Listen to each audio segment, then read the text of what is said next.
Hi, I'm Todd Pappy, Design Director in God of War 3. I work directly with Stig, who's the game director, and kind of disseminate his ideas and philosophy and vision of the game throughout the design department. So working closely with combat designers, level designers, and also cameras. Everything is driven by a story. Stig comes up with the story with the writers and everything like that. We figure out what our set pieces are going to be and then start flushing out those ideas and getting into the nitty-gritty of either a puzzle or a combat room or this is a story moment, and start laying those out and seeing how those notes fit into the whole overarching story and really start seeing how all that flows together. There is a distinct separation between design and art. For the most part, we'll start everything and then we'll bring in some of the artists, whether it's going to be the artist that's working on it or art director or lead environmental artist, and also concept art. Once we've got something a little bit more flushed out, then we'll bring them in and say, hey, can you guys build this in X many days that you have? Or this is the idea that we're going for from a concept perspective, and then they'll take our design sheet and do concept paintings over it, and so it'll give kind of a high vision that the environment artist will then use to as reference work for when they're building it.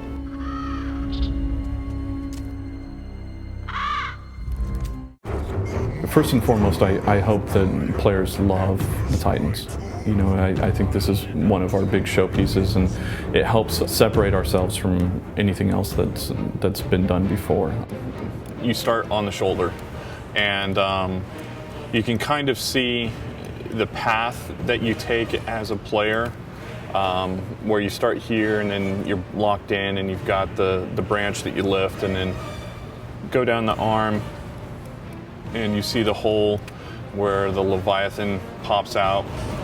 Roughly 1,500 feet tall, Sears Tower size. And just the sheer scale of being able to know that, hey, I'm running down this arm, and at any point in time, this thing can flip, and I go into a new gameplay mode.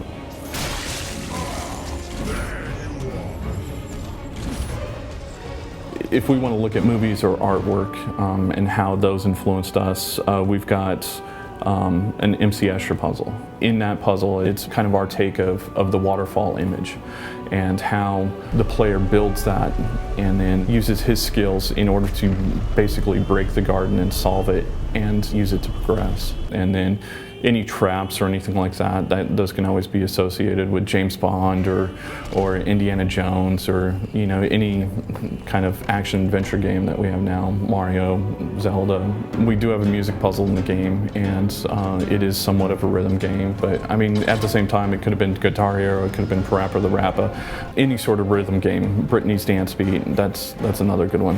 From there, it's basically taking what is that essence and then putting a God of War spin on it.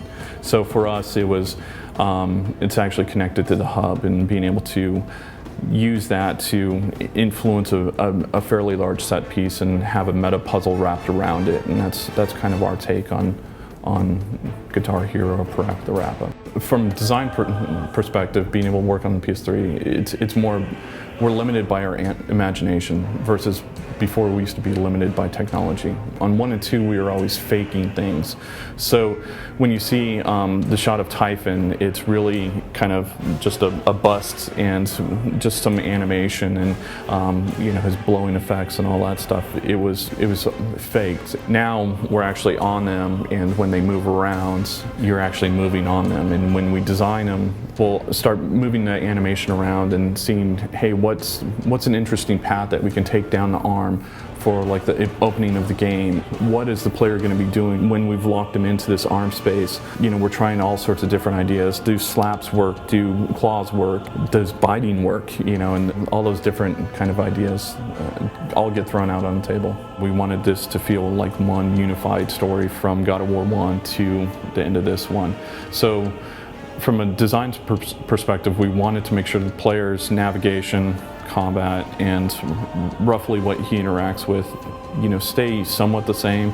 And then it's how do we take those things and put a new spin on those. like the rideable Cyclops or the rideable Cerebus. It's taking something that we've seen before and adding a new spin on it so it feels fresh and new. I think we're our harshest critics and just want to make sure that everything's as best as it possibly can be.